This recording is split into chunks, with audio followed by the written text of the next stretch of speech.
Thin prism, मोटे वाले prism हो गए हमारे, अब थिन पतले पतले से प्रिज्म बचे हैं। तो पतले प्रिज्म की बात क्या होती है, यहाँ पे देखो हमारे पास इसका कुछ एंगल ऑफ प्रिज्म होता है और उसकी वैल्यू अगर 10 डिग्री से कम है तो हम मान लेते हैं ये हमारा थिन प्रिज्म है।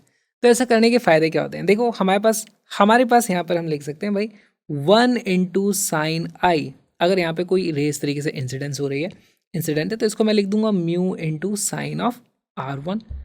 अब यहाँ पर क्योंकि हम स्मॉल एंगल ऑफ इंसिडेंस की भी बात करेंगे ना, फॉर स्मॉल आई लिख देते हैं, फॉर स्मॉल आई। अगर आई की वैल्यू भी स्मॉल ले लिया हमने, छोटे सा इंसिडेंट एंगल है, मतलब कुछ इस तरीके से ही लाइट को भेज रहे हैं, ऐसे नहीं यहाँ से भेज दिया तो फिर गड़बड़ हो जाएगी, हम इधर से ही भेज रहे हैं। इस केस में हमारे पास देखो साइन आई को आप आई लिख सकते हो, यहाँ से मेरे पास वैल्यू जाती है I is equal to mu times R1, इस तरीके से मैं लिख सकता हूँ। ओके, सिमिलरली मैं लिख सकता हूँ भाई मेरे पास जो इमर्जेंस का एंगल होता है E will be equal to mu times R2, ऐसा भी लिख सकते हो। स्नेल्स लॉ अब हमारे पास बदल गया है, मतलब उसमें साइन वाली चीज़ें हट गई हैं, लीनियर वेरिएशन आ गया यहाँ पे। ठीक, अच्छा हमें एक और चीज़ पता है कि A की जो वैल्यू है वो हमेशा R1 प्लस R2 के बराबर होगी। तो यहाँ से मैं क्या लिख सकता हूँ, A is equal to R1 plus R2, इसकी वैल्यू आती है I divided by mu plus E divided by mu, इस तरीके से मैं लिख सकता हूँ। तो हमें A की वैल्यू पता चल जाती है I plus E divided by mu हो जाता है। बहुत सिंपल, हमें पता क्या करना है, हमें पता करना है डेविएशन का एंगल कितना है।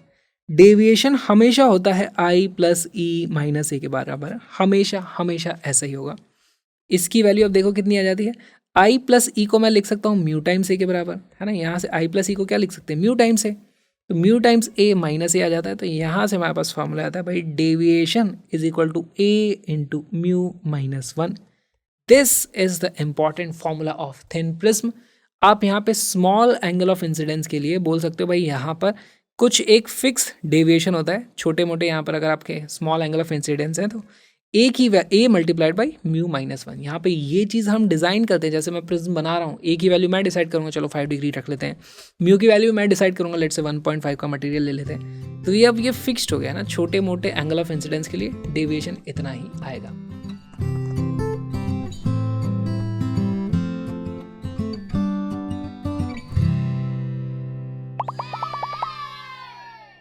Angle of deviation delta by a prism जिसका रिफ्रैक्टिव इंडेक्स म्यू है, supposing the angle of prism A to be small can be given by straight forward formula based question. Deviation की value होती है mu minus 1 times A which is equal to option A correct answer. This was a PYQ।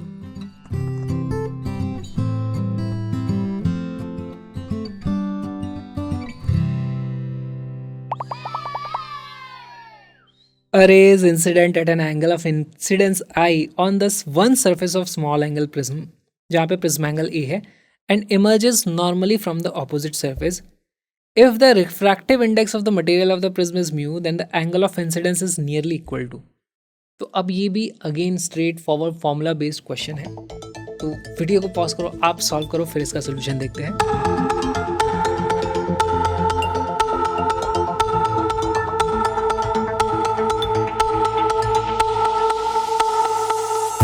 इसका correct answer है B. कैसे आया, solve करते हैं। बहुत ही सिंपल है, हमारे पास कोई भी प्रिज्म, पहली बात तो डेविएशन का जो एंगल होता है वो I plus E minus A के बराबर होता है, ये चीज़ तो हमें पता है। अच्छा, इन्होंने और एक चीज़ बोल दी कि हमारे पास थिन प्रिज्म है तो यही डेविएशन का जो एंगल है वो हो जाता है हमारे पास म्यू माइनस 1 टाइम्स A के बराबर।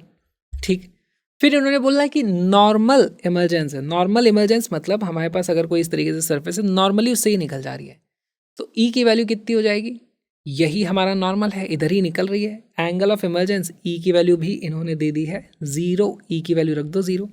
यहाँ पे वैल्यूज जैसे ही आप रखते हो मेरे पास आ जाता है I plus 0 minus A is equal to mu A minus A, और यहाँ से ये कट जाते हैं, हमारे पास सीधे सीधे I की वैल्यू आ जाती है mu times A। B becomes our correct answer, और ये क्वेश्चन बहुत बार पूछा जा चुका है।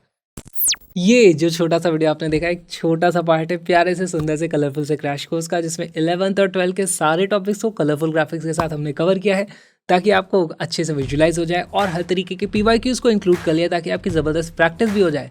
तो स्ट्रक्चर्ड तरीके से पूरा कोर्स देखने के लिए आ जाओ, link is in the description, वहीं आपको मिल जाएंगी कलरफुल PDFs भी। तो मिलते हैं फुल कोर्स में।